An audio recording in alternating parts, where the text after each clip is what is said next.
Well, let's talk about the top talkers of the day, folks. Bill Cosby allegedly did obtain drugs to give to women for nefarious encounters. The Associated Press obtained documents Monday that revealed the embattled comedian testified in 2005 that he got Quaaludes with the intent of giving them to young women he wanted to have sex with. And he admitted to giving the sedative to at least one woman and, quote, other people. The AP had gone to court to compel the release of the documents. Cosby's lawyers objected to that request on the grounds that it would embarrass their client. You could say that again. Testimony was part of a lawsuit filed by a former Temple University employee claiming sexual abuse. That lawsuit was settled in 2006 for an undisclosed term. Cosby has been accused, of course, of sexual misconduct by more than 24 women, dating back more than 4 decades. Cosby has never been criminally charged.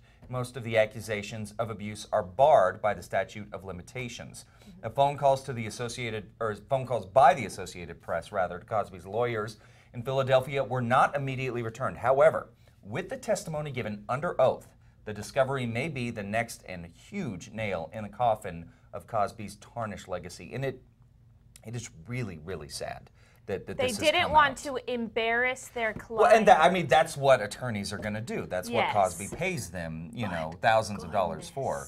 That's what they're going to do. So to me, it's not surprising, and it's, you know, unfortunately, I'm sad to say, it's not surprising that the allegations are, you know, now they have him under oath saying, I did it to this one person. The sad thing is, though, that there are a lot of the abuse, a lot of the things that are coming out, he cannot be tried for because of the statute of limitations.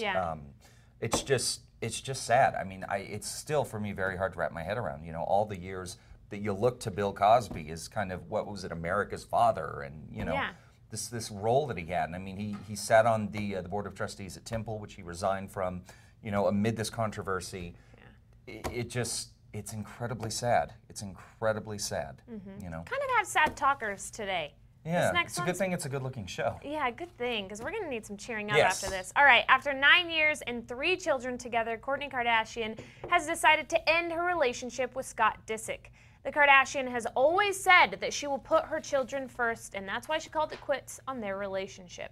A source says Kourtney was over dealing with the constant lies from Disick, whose issues with alcohol have been well publicized. Disick did check into a rehab facility in March of 2015, but his improved behavior didn't seem to last long. It was becoming a poor environment for the kids to be raised in, and she refused to put her children through it. As there were no signs of Disick growing up, getting out of his party boy lifestyle, and taking responsibility for him and his children, she decided, that's it, I'm done. Which, no matter what you think of the Kardashians, you can hate them as much as you want, that's totally fine, but I think that a lot of credit should go to parents who make the difficult decision when it's the right decision for their children, you know? Yeah, absolutely. I mean, regardless of what the last name is, if that situation is going on, you have to do it. And she, at least from what I see, she seems to be a great mom. Yeah. And it's true, if you ever watched the show, which I've maybe seen one show, seen highlights of it, Scott is out partying all the time, and it's kind of sad to see that when people can't really get over that when they have children and they have responsibility. And actually, when I was like looking for clips for video, when Kourtney told Scott about their 3rd kid, he was like, I can't handle this responsibility. And I was like, and she said, you have 2 kids already. Right. And so, it's sad. It's sad. You never want to see, you know, you want to see him get over it, get over his demons, and move on from it. And I mean, it's not easy, definitely. You know, I've been there myself in certain ways, and so you can get over it, though. You can move on, and you take responsibility. You are a parent. That's your job. Get over your demons, work through it. Yeah. You know, and it's again, that's sad that it has to end that way, but yeah, kudos to her. And you're right, after 3 kids, come on, step up. Yeah. Step up. Anyway. All right, well, unfortunately, we got to keep the sad train going everybody. Here. Hollywood, more sad news this morning. Legendary movie producer Jerry Weintraub has passed away.